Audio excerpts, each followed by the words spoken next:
Global পয়েন্টের পক্ষ থেকে সবাইকে স্বাগত জানাচ্ছি। রাশিয়া ও চীনের যৌথ সামরিক কার্যক্রমকে ঘিরে পূর্ব এশিয়ার আকাশপথে নতুন করে আন্তর্জাতিক নজর তৈরি হয়েছে।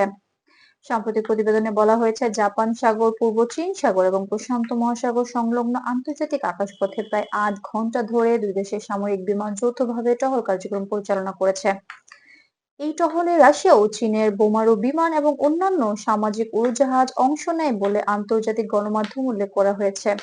জাপানের প্রতিরক্ষা মন্ত্রণালয়ের তথ্য মতে, এই উড়ানগুলো জাপানের নিজস্ব আকাশসীমায় প্রবেশ করেনি, তবে আকাশসীমার কাছাকাছি আন্তর্জাতিক অঞ্চলে দীর্ঘ সময় অবস্থান করায় পরিস্থিতি সতর্কভাবে পর্যবেক্ষণ করা হয়।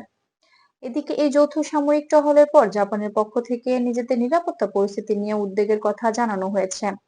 জাপান জানিয়েছে, তারা তাদের প্রতিরক্ষা বাহিনীকে প্রস্তুত অবস্থায় রেখেছে এবং আকাশপথে যেকোনো অস্বাভাবিক ঘটনা নিবিড়ভাবে পর্যবেক্ষণ করছে।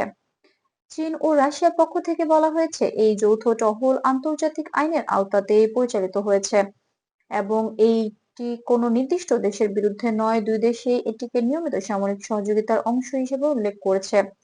বিশ্লেষকদের মতে, এই ধরনের যৌথ কার্যক্রম মূলত সামরিক পারস্পরিক সমন্বয় প্রদর্শনের একটি বার্তা দেয়।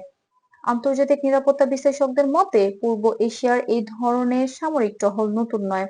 অতীতেও চীন ও রাশিয়া একাধিকবার যৌথভাবে আকাশ ও সমুদ্রপথে উপস্থিতি দেখিয়েছে।